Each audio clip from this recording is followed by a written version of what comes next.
Assalamualaikum warahmatullahi wabarakatuh. Salam sejahtera kepada kita semua. Saya ucapkan selamat siang kepada Bapak Zedi Mutakin SPD MPD selaku dosen pengampu mata kuliah kewarganegaraan.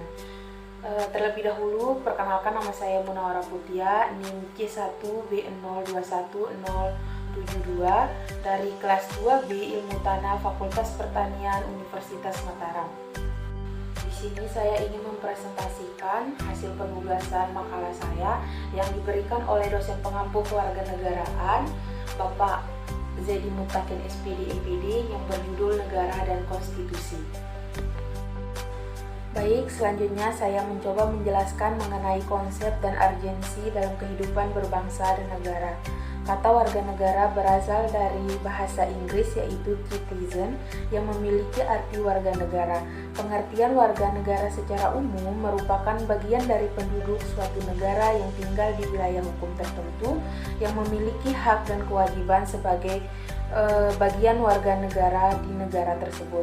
Secara hukum, menurut Undang-Undang 1945 Pasal 26 ayat 1, pengertian warga negara Indonesia dibedakan menjadi dua golongan, yakni warga negara asli atau pribumi atau penduduk asli suatu negara. Yang kedua ada warga negara keturunan atau freemeddling, yaitu penduduk negara keturunan yang bukan asli Indonesia. Nah, yang kedua, perlunya konstitusi dalam kehidupan berbangsa negara di Indonesia. Perlunya konstitusi dalam kehidupan berbangsa bernegara di Indonesia. Syarat terbentuknya suatu negara yaitu setiap negara harus memiliki konstitusi. Tanpa adanya konstitusi, negara tersebut tidak mungkin terbentuk. Dalam suatu ketatanegaraan, konstitusi merupakan hal pokok yang harus terpenuhi dan tidak dapat terpisahkan. Beberapa unsur berdirinya suatu negara yaitu yang pertama adanya pemerintahan yang berdaulat, yang kedua memiliki wilayah, ketiga rakyat, keempat pengakuan dari negara lain.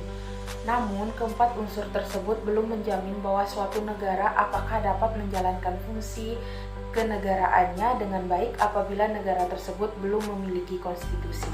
Nah, yang ketiga, mengenali sumber historis, sosiologis, dan politik tentang konstitusi dalam kehidupan dan bernegara.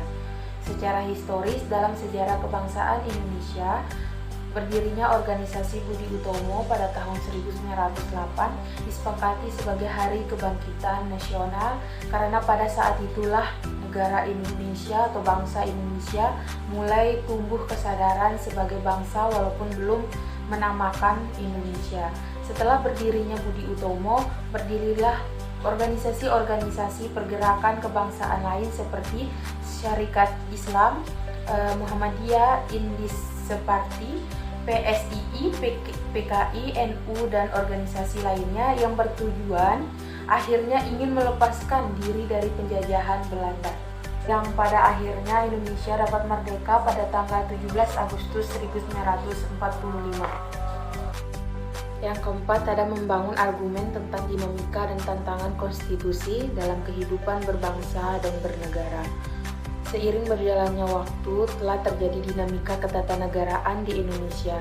Seiring berubahnya konstitusi yang berlaku, dapat kita lihat kembali saat di mana Indonesia dilanda krisis moneter pada pertengahan tahun 1977, harga melambung tinggi, nilai rupiah merosot, dan keadaan kian memburuk. Hingga sampai di mana masyarakat mulai tidak lagi mempercayai pemerintah, menyebabkan kericuhan di Jakarta dan sekitarnya. Karena keadaan sudah tak terkendali, akhirnya pada tanggal 21 Mei 1988 Presiden Soeharto pun mundur dari jabatannya. Hal itu menjadi awal dari era reformasi tahun 1988. Mulailah muncul berbagai tuntutan reformasi di masyarakat seperti yang pertama mengamandemen Undang-Undang Dasar NKRI 1945, yang kedua ada menghapuskan doktrin duifungsi Angkatan Bersenjata Republik Indonesia, ketiga ada menegakkan supremasi hukum, penghormatan hak asasi manusia atau HAM, serta pemberantasan korupsi, kolusi, dan nepotisme atau KKN.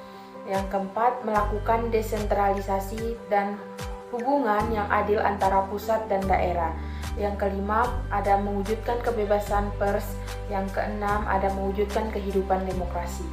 Nah, adapun tujuan untuk menyempurnakannya, yang pertama ada tatanan negara, kedua kedaulatan rakyat, ketiga hak asasi manusia, keempat ada pembagian kekuasaan, kelima ada kesejahteraan sosial, keenam eksistensi negara, demokrasi dan hukum, ketujuh ada hal-hal lain sesuai dengan perkembangan aspirasi serta kebutuhan bangsa Indonesia.